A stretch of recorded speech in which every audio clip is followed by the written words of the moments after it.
Salut à tous, j'espère que vous allez bien. Retour de trêve les amis, c'est fini, le calvaire est terminé. Enfin le Barça va être de retour et pour un retour ça va être sacrément costaud, on en parle de suite.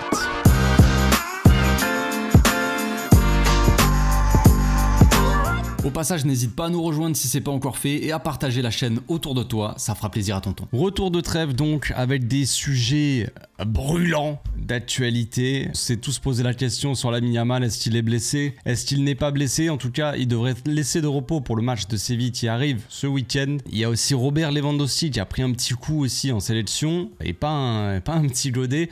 Non. Vraiment un coup, voilà. Et du coup, on se pose la question, est-ce qu'il est blessé, est-ce qu'il n'est pas blessé aussi? Parce que, évidemment, on va avoir besoin d'un Robert Lewandowski. Robert Lewandowski qui est ultra décisif depuis le début de la saison, tout comme Lamine Yamal, tout comme Rafinha. On en a déjà parlé. S'il y en a un devant qui se blesse pour un long moment, ça va être la merde. Voilà, concrètement, il faut le dire. Il faut donner les termes, dire les mots.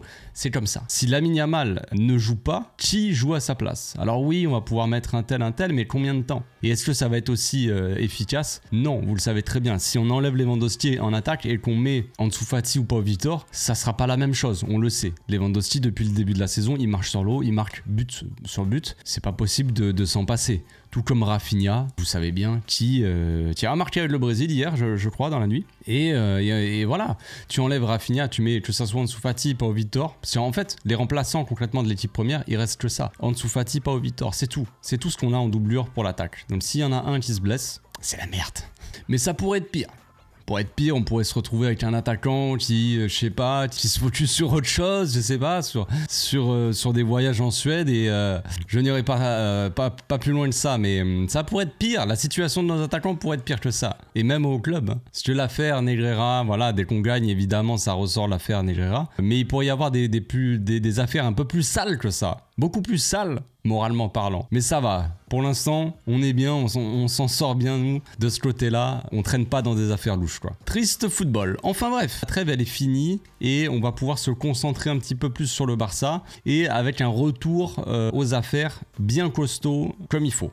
Parce que là, concrètement, on va avoir des matchs qui vont s'enchaîner. Déjà, là, petit Séville pour redémarrer en douceur, puis suivi d'un Bayern et suivi d'un Real Madrid. Donc tout ça, en 6 jours, en une semaine, on a 3 matchs. Mais en plus de ça, en un mois, parce que là, le retour de trêve, les amis, on va avoir du 20 octobre au 10 novembre. Et puis après, le 10 novembre, c'est la trêve d'après. Enfin, le 11, à partir du 11 novembre, c'est la trêve et on a la trêve de novembre et on reprendra le 24 novembre. Donc, entre le 20 octobre et le 10 novembre, il va y avoir 6 matchs en un mois, des matchs qui vont s'enchaîner énormément, évidemment, comme je vous l'ai dit, les 3 matchs là en une semaine, dimanche, Séville, mercredi, Bayern, et samedi, d'après, Real Madrid, Classico, costaud quand même. Donc après on a quand même une semaine de repos entre le Classico et le derby de l'Espagnol de Barcelone. Derby de l'Espagnol qui se jouera le 3 novembre, donc un dimanche. Maintenant, est-ce que il n'y a pas un match de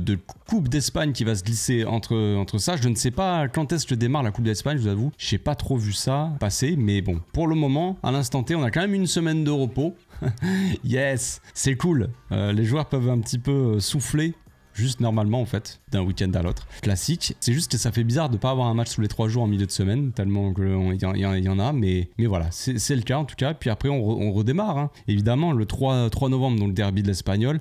Le 6 novembre, déplacement à Belgrade, si je ne m'abuse, Ligue des Champions. Et puis 4 jours après, pour finir donc avant de partir en trêve, quoi, ce mois on va dire, match déplacement aussi contre la Real Sociedad. Donc c'est du solide. Retour de trêve, on se déplace aussi au Celta Vigo qu'on adore. Iago Aspas, Messi Prime, vous connaissez l'histoire. Je pense qu'ils vont décaler quand même parce qu'ils disent le 24 novembre Celta Vigo, sachant que le 26 novembre il y a Brest. Donc ça fait 2 jours ça fait 1 jour de repos entre les 2 matchs. J'imagine que c'est quand même un peu limite, non les gars? Parce que sinon autant jouer Celta Vigo Brest On se le fait dans la même soirée, sinon on enchaîne les 2 matchs. Puis comme ça, on n'en parle plus, c'est fait. Hein. On peut enchaîner, on fait un petit tournoi comme ça, les gars. Sur un week-end, on se fait une dizaine de matchs et puis on n'en parle plus. Hein. Comme ça, la saison, elle avance. Je sais pas quelles sont les solutions. Enfin bref, donc Lewandowski, comme on l'a dit, il s'est pris un petit coup pendant la trêve. Apparemment, quand il rentrera là à Barcelone, les joueurs sont en train de rentrer à Barcelone. J'imagine qu'ils vont pas tarder. Donc quand il sera là, il va passer des tests pour voir s'il y a une blessure, tout ça. Est-ce qu'il sera disponible pour samedi? Normalement, le club pense que oui, pense qu'il sera disponible pour donc ce week-end-là contre Séville. Maintenant, voilà, est-ce qu'il faut, comme Lamine Yamal, le faire souffler, tout ça? Ça fait beaucoup. S'il faut faire souffler Lamine Yamal et Lewandowski en attaque, ça va être compliqué. Parce que oui, Lamine Yamal va probablement souffler contre Séville. Je pense que c'est la chose à faire. Je pense que c'est ce qui va se passer de toute façon. Toutes les infos qui sortent par rapport à Lamine et par rapport à Séville, c'est ça. C'est que Lamine va être mis au repos contre Séville et que ouais, il ne devrait pas jouer, quoi, même pas une minute. Voilà, trop de danger, on a trop abusé avec Lamine Yamal. On l'a dit depuis le début de la saison, attention, il enchaîne beaucoup. Il sort très peu aussi. Début de saison, il jouait 90 minutes, il sortait jamais. Là, sur les derniers matchs du Barça, il est sorti. Contre le Danemark avec l'Espagne, il est sorti à 2-3 minutes de la fin, donc il a joué quasiment tout le match. Et ce qui devait arriver, arriva à surcharge musculaire, à 2 doigts de la blessure, donc repos forcé. Quoi. J'ai dit que Rafinha, d'ailleurs tout à l'heure, hein, petite parenthèse, qu'il avait marqué cette nuit, je crois qu'il a mis un doublé du coup. J'ai pas vu le match, mais il a mis un doublé apparemment. Rafinha, chaud bouillant. Donc on va se passer de Lamine Yamal, on va se passer peut-être de Lewandowski, qui sait, mais ce week-end on aura le retour donc de Fermín López, de Dani Olmo et de Pablo Gavira. Et oui les amis, c'est le retour, enfin, Gavi qui est de retour. Il devrait être convoqué pour le match contre Séville. Est-ce qu'il va jouer beaucoup de minutes ou pas? J'en sais rien, je pense qu'il va avoir quelques minutes. En plus de ça, c'est à domicile si je ne m'abuse. Alors c'est un petit peu dommage entre guillemets parce que j'aurais aimé un retour de Gavi dans le Camp Nou concrètement. Franchement, moi je m'imaginais cette scène-là. Je m'imaginais le Camp Nou plein à craquer, alors évidemment pas avec toutes les places disponibles, mais tout ce qui est possible de rentrer comme spectateur, bah, tu le fais rentrer, et puis voilà, Gavi qui foule la pelouse, et tout le stade qui crie Gavi, tu vois. Ouais, désolé, mais moi je m'imaginais un truc comme ça, tu vois, j'étais là, je m'étais scénarisé un petit truc, et moi en train de crier évidemment dans le stade Gavi, mais non, pas de ça. Ça sera dans le stade actuel à Montjuïc. Bon, c'est pas grave, c'est toujours bon à prendre. Le principal, c'est qu'ils reviennent petit à petit, qu'ils reprennent un petit peu ses sensations. On sait pas comment ça va se passer. Tout le monde dit qu'il a l'air très en forme. Enfin, tous les entraîneurs, les joueurs, tout ça, qui le voient au quotidien, disent qu'il a l'air très très en forme, qu'il revient bien, qu'il envoie du pâté, qu'il se donne à fond à l'entraînement, tout ça. Maintenant, il faut faire attention, évidemment. L'objectif, c'est vraiment d'être patient aussi, de faire attention évidemment, mais d'être patient avec Gavi. On a tous envie de revoir Gavi, je pense. Je pense que là, nous tous, on est tous à fond, quoi. On a qu'une hâte, qu'une attente, c'est ça. Moi, pour moi, de toute façon, c'était ça, quoi. Ma plus grosse attente, ma plus grosse envie là de cette saison, c'était de revoir Gavi sur le terrain. Évidemment, il y en a qui voulaient signer un tel. Pour moi, la signature, le vrai mercato, c'était le retour de Gavi seulement. Le reste, c'est secondaire. Voilà, c'est la priorité, le truc ultime que j'attends, moi, c'est Gavi. Depuis 1 an, voilà. Vous savez, je l'avais dit, de toute façon, quand Gavi s'était blessé, j'étais abattu. J'étais abattu de cette blessure-là. Voilà, entre-temps, il y a la moitié du monde de football qui s'est fait les croisés, donc on commence à être habitué. Voilà. Quand Gavi s'était blessé, ça m'avait... ouais, j'étais dégoûté, quoi, vraiment dégoûté. Et là, le voir de retour, tout ça sur le terrain, ça va me redonner un petit peu du baume au cœur. Je pense à tous les supporters, en vrai. Tous les supporters, parce que Gavi, c'est un peu le chouchou. Gavi, c'est le mec qui a ce petit truc en plus. Alors il y en a des supporters qui pendant longtemps n'aimaient pas Gavi, quoi. Des propres supporters du Barça, je parle évidemment, parce qu'après le reste c'est pas intéressant.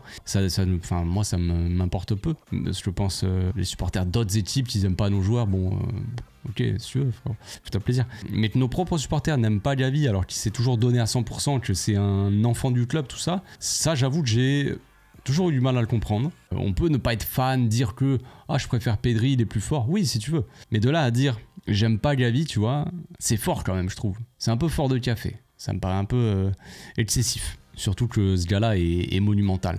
Et très sous-côté, encore une fois, évidemment, il y en a beaucoup qui louent Gavi, évidemment, pour son Son premier, ce que tu vois en premier, c'est un guerrier, quoi, qui se bat sur le terrain, qui donne sa vie, qui se donne à 2000%. Donc forcément, tu vas te dire, ouais, on aurait besoin de Gavi pour leur rentrer dedans. Ouais, mais Gavi, c'est pas que ça. Ne l'oublions pas, les amis. Ne l'oublions pas, parce que ce qu'on a vu de Gavi aussi avec Xavi, bon, début Koeman et enfin fin Koeman, quoi, quand Gavi a démarré et avec Xavi, c'est un Gavi. On a vu plusieurs Gavi en soi. On avait vu un Gavi plus attaquant, plus ailier, qui jouait très haut sur le terrain quand il fallait dépanner en attaque, tout ça, et qui se débrouillait plutôt bien techniquement.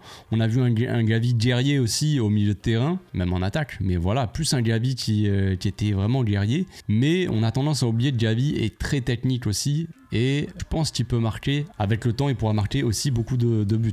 Gavi de base c'est un joueur plus offensif que défensif. Le seul truc qui fait qu'il pourrait jouer de manière plus défensive, c'est qu'il se donne à 2000% sur le terrain et qu'il va au contact. En fait, il n'a pas peur d'y aller. Mais ça ne veut pas dire que de base, c'est un milieu défensif, par exemple. Parce qu'il y en a beaucoup qui veulent voir en 6, qui veulent voir double pivot, tout ça, ce que je peux comprendre. Même moi, double pivot, je trouve qu'il peut apporter. Il n'y a pas de problème. Mais de base, faut pas oublier que Gavi, c'est plus un profil offensif que défensif. C'est un joueur offensif qui n'a pas peur de tacler avec sa tête.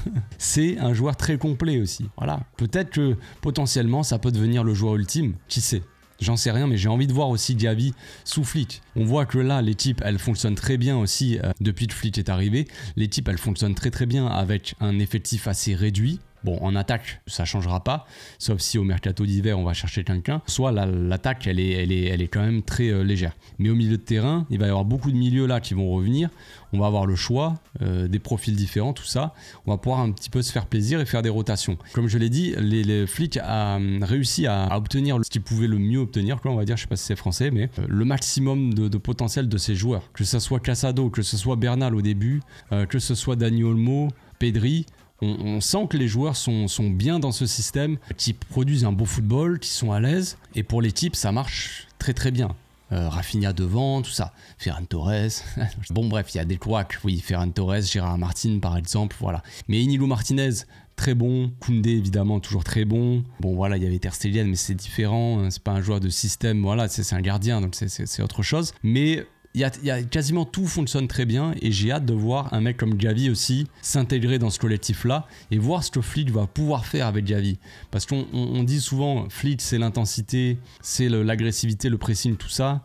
Alors vous allez voir quand il y aura Gavi. Oui, mais comme je l'ai dit, j'attends aussi autre chose de Gavi. J'attends pas un mec qui revient et qui tacle partout et qui récupère des ballons, tout ça. J'attends pas un milieu défensif. Moi, j'attends un Gavi qui techniquement va faire des différences. Rappelez-vous de ses contrôles orientés, dos au jeu, contrôle vers l'attaque tout le temps.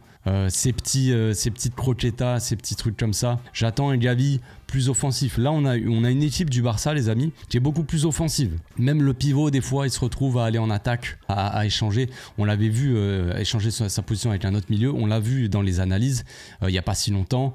Un mec comme Eric Garcia, par exemple, qui joue pivot normalement avec Casado à côté de lui. Casado qui lui fait la passe en tant que pivot. Garcia qui est proche de la surface. Vous vous rappelez, qui fait c'était contre qui? Contre Giron ou je m'en souviens plus. Où Casado il fait une passe en une touche, tac, il casse des lignes. Il l'envoie à Eric Garcia fait la passe à Lewandowski. Eric Garcia qui était à l'entrée de la surface. Donc vraiment, on a une équipe dans un dispositif assez... Les joueurs sont assez libres dans ce dispositif-là et les joueurs sont très offensifs. Et donc voir dans ce collectif, dans cette équipe très offensive, voir un Gavi aussi qui a ce potentiel-là offensif, j'ai très hâte. Voilà, j'ai très hâte, tout simplement. J'espère que ma petite vidéo actu, voilà, c'était un mélange actu et mes pensées du moment. J'espère que ça vous a plu. On se retrouve bientôt. Je pense que demain, je vais essayer de sortir une petite vidéo sur à quoi pourrait ressembler le Barça 2025. Enfin, la saison prochaine, quoi. Potentiellement avec un petit mercato, truc comme ça. On va voir ça. À demain. Ciao.